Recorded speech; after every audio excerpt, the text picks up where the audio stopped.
Hello everyone, आज की इस वीडियो में हम बात करेंगे क्लास 11th की पॉलिटिकल साइंस का चैप्टर है हमारा तीसरा।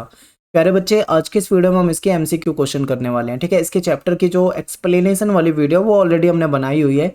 अगर आप पूरा चैप्टर को डिटेल में जानना चाहते हैं तो उसके लिए आपको चैप्टर की वीडियो देखनी है, लिंक मैं आपको डिस्क्रिप्शन बॉक्स में दे दूंगा। ठीक है, अब बात करते हैं यहाँ पे एमसीक्यू, क्योंकि आपके पेपर में टर्म 1 में एमसीक्यू क्वेश्चन आएंगे, तो आप एमसीक्यू आपको ध्यान में रखने हैं। ठीक है, और सारे इंपॉर्टेंट क्वेश्चन जो एमसीक्यू है मैं आपको इस वीडियो में बताने वाला हूँ।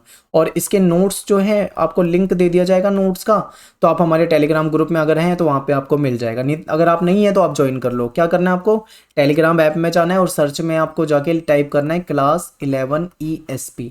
बस आप इतना सर्च कर दोगे, आपके सामने हमारा टेलीग्राम ग्रुप आ जाएगा, उसको जाके आपको ज्वाइन कर लेना है। ज्वाइन कर दोगे तो आपको वहाँ पे हमारी वीडियोस के भी लिंक मिल जाएंगे और जो इसके नोट्स मैं वहाँ पे डालूंगा उसके भी लिंक आपको मिल जाएंगे।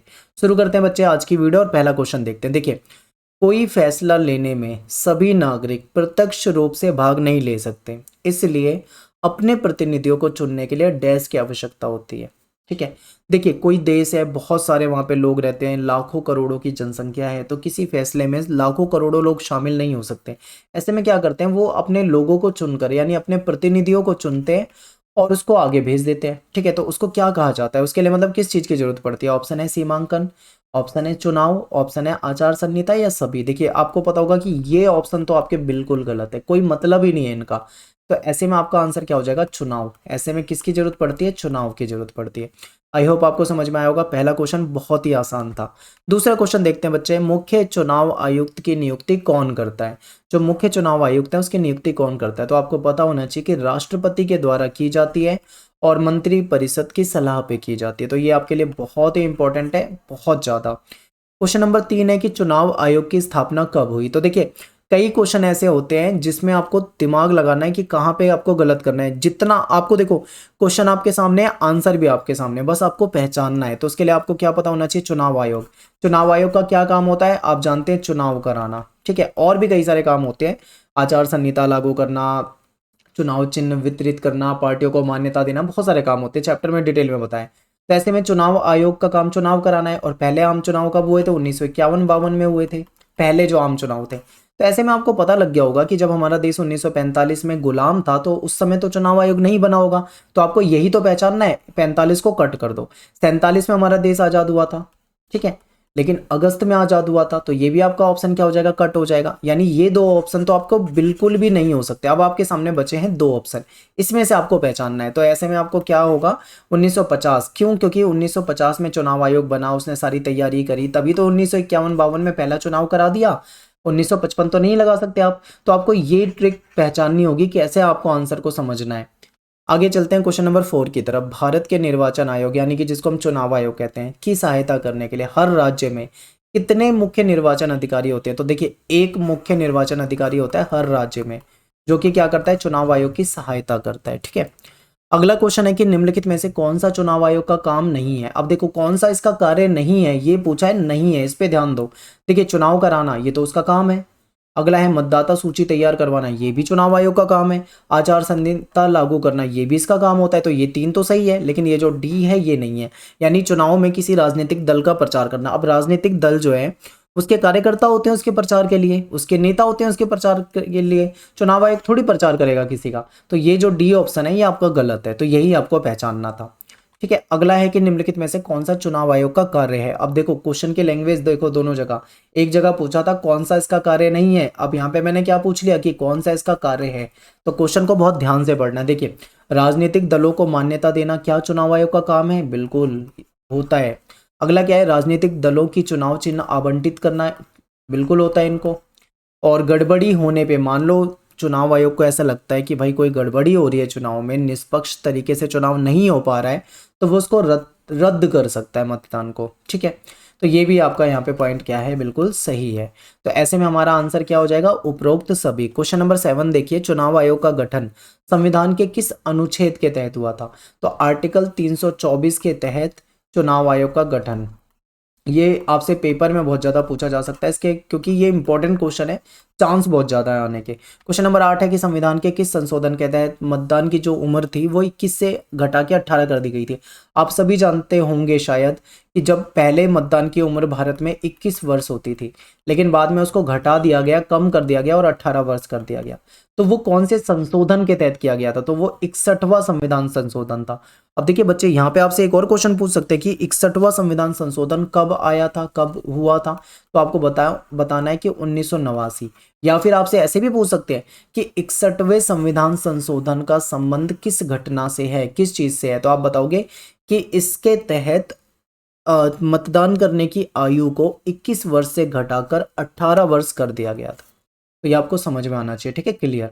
अगला क्वेश्चन है कि ऐसी शासन व्यवस्था जिसमें नागरिक अपने प्रतिनिधियों को चुनाव द्वारा चुनकर संसद में भेजते हैं, यानी कि प्रतिनिधियों को चुनाव करते हैं और फिर उसके बाद उनको संसद में भेजते हैं, तो तथा प्रतिनिधि सरकार चलाने तथा फैसला लेते हैं, तो ये क्या कहलाती है? इसको हम क्या बोलेंगे? इसको हम प्रत्यक्ष लोकतंत्र कहेंगे, या फिर इसको हम अप्रत्यक्ष लोकतंत्र कहेंगे, या फिर इसको ए और बी दोनों कहेंगे, या फिर इनमें से कोई नहीं? तो आप देखो, जब हम अपने प्रतिनिधियों को चुनकर संसद में भेजेंगे तो ये क्या हो जाएगा? अप्रत्यक्ष हो जाएगा, ठीक है। यहाँ पे कंफ्यूजन होती है, बच्चों को गलत कर देते हैं, कई बार उसको प्रत्यक्ष कर देते हैं, तो यहाँ पे अप्रत्यक्ष हो जाएगा। देखिए पहले क्या होता था, आपकी बुक में भी एग्जाम्पल है। मान लो कोई देश है, वहां पे बहुत कम जनसंख्या है, तो कोई फैसला लेना है, मान लो राजा वगैरह या जो भी है, तो वो उन लोगों को बुलाएगा, उनके सामने बात रखेगा, लोग उसमें अपना हाथ खड़ा करके, जो तैयार है वो सहमति दिखा देंगे, जो तैयार नहीं है वो हाथ नहीं उठाएंगे, तो ऐसे में पता लग जाएगा। ये आपकी बुक में भी शायद एग्जाम्पल ऐसा दिया है। लेकिन बड़े देश में जहां पे करोड़ों की जनसंख्या है, वहां पे ये कैसे पॉसिबल हो पाएगा? नहीं हो पाएगा। तो ऐसे में क्या करते हैं, चुनाव बना दिया गया कि लोग क्या करेंगे, चुनाव में मतदान करेंगे, वोट देंगे, अपने प्रतिनिधि को चुनेंगे और उसको भेजेंगे संसद, फिर वो लेगा फैसला। तो ये क्या हो गया? अप्रत्यक्ष हो गया। अब यहीं पे देखो अगला क्वेश्चन, ऐसी शासन व्यवस्था जिसमें नागरिक सरकार चलाने तथा आम फैसले लेने में सीधा भाग लेते हैं, वो क्या कहलाएगी? अब डायरेक्ट ही भाग ले लेंगे तो वो प्रत्यक्ष कहलाएगी। तो ये क्वेश्चन नंबर 10 आपका ध्यान देंगे। क्वेश्चन नंबर 11 है कि मतदाता सूची कौन तैयार कार्य है?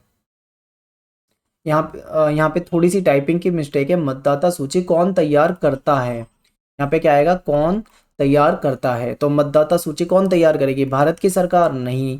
Supreme court? बिल्कुल भी नहीं। ठीक है, कौन करेगा? चुनाव आयोग। इंपॉर्टेंट है बहुत ज्यादा, इसको आप याद रखिए।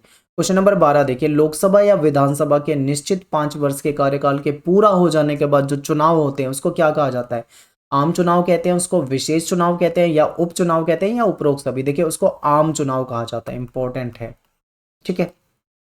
अगर 5 साल पूरे हो गए हैं और फिर चुनाव हो रहे हैं तो वो आम चुनाव कहलाएंगे। क्वेश्चन नंबर 13, 18 वर्ष की आयु प्राप्त सभी जो स्त्री पुरुष हैं एवं अन्य भारतीय नागरिकों को बिना किसी भेदभाव के मतदान का अधिकार दिया गया, उसको क्या कहा जाएगा?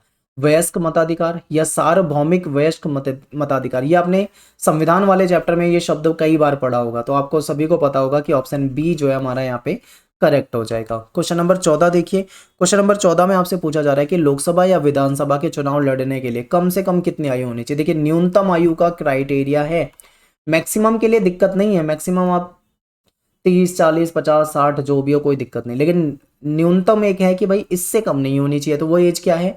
वो एज है 25 वर्ष। देखो विधानसभा और लोकसभा की बात कर रहा हूं मैं यहाँ पे 25 वर्ष, अगर राज्यसभा की बात करूंगा तो फिर अलग हो जाएगी, और अन्य चुनाव की बात करें तो वहां अलग हो सकती है, लेकिन यहाँ पे आपको याद रखना है लोकसभा और विधानसभा के लिए 25 वर्ष होती है। क्वेश्चन नंबर 14 हो गया। क्वेश्चन नंबर 15 देखिए, चुनाव में निर्वाचन क्षेत्रों की सीमा को तय करने का कार्य कौन करता है?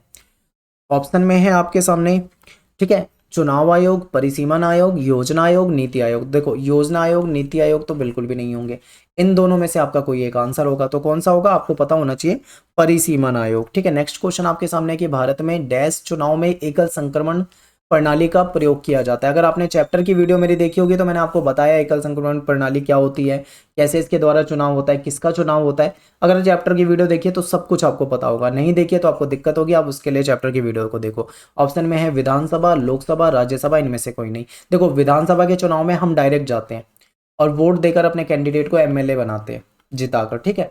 लोकसभा के जो सदस्य हैं उसमें भी हम डायरेक्ट वोट देते हैं और उसको जिताकर हम एमपी बनवा देते हैं, लेकिन राज्यसभा में हम वोट नहीं देते बल्कि हमारे द्वारा चुने हुए प्रतिनिधि देते हैं। तो आपको क्या पता लग जाएगा यहाँ पे, सीधा सीधा आपको पता लग जाएगा कि राज्यसभा के जो चुनाव है वो एकल संक्रमण प्रणाली के द्वारा होते हैं। ठीक है, तो ऑप्शन यहाँ पे क्या हो जाएगा, सी। नेक्स्ट क्वेश्चन है कि प्रथम चुनाव आयुक्त कौन थे, तो सुकुमार सेन जो था ये पहले थे। पहला बहुत पूछा जाता है पेपर में, तो आपको याद रखना है, इंपॉर्टेंट है। अगला क्वेश्चन है कि भारतीय चुनाव प्रणाली का दोष कौन सा नहीं है। देखिए यहाँ पे दोष कौन सा नहीं है, आपको कमी जो है आपके सामने कमी रखी हुई है, आपको बताना कि कौन सी कमी नहीं है। धन का अधिक खर्च करना ये दोष है, क्योंकि आपको पता है कि भाई बहुत ज्यादा पैसे चुनाव में खर्च करते हैं। वोटों को खरीदा भी जाता है, ये भी गलत है, ये भी एक तरह का दोष है। हिंसा, जाति, धर्म के नाम पे वोट मांगा जाता है, ये भी गलत है, यानी ये भी दोष है। लेकिन निष्पक्ष चुनाव, ये तो पॉजिटिव पॉइंट है, ये तो कोई भी दोष नहीं है। तो आपका आंसर क्या हो जाएगा यहाँ पे, डी हो जाएगा 18 का। ठीक है, तो यहाँ से हमारे क्वेश्चन हो जाते हैं खत्म। सारे इंपॉर्टेंट क्वेश्चन जो इस चैप्टर से बनते हैं वो आपको बता दिए हैं। और कोई दिक्कत हो तो आप मुझे एकलव्य स्टडी पॉइंट, ये मेरा यूजर नेम है इंस्टाग्राम का, मुझे वहाँ पे फॉलो करो और वहाँ पे आप मुझे मैसेज कर सकते हो। कोशिश करूंगा कि मैं आपको 24 से 48 घंटे में समय निकाल के रिप्लाई जरूर करूं। ठीक है, तो मिलते हैं नेक्स्ट वीडियो में। थैंक्स फॉर वॉचिंग सभी को। जय हिंद, जय भारत।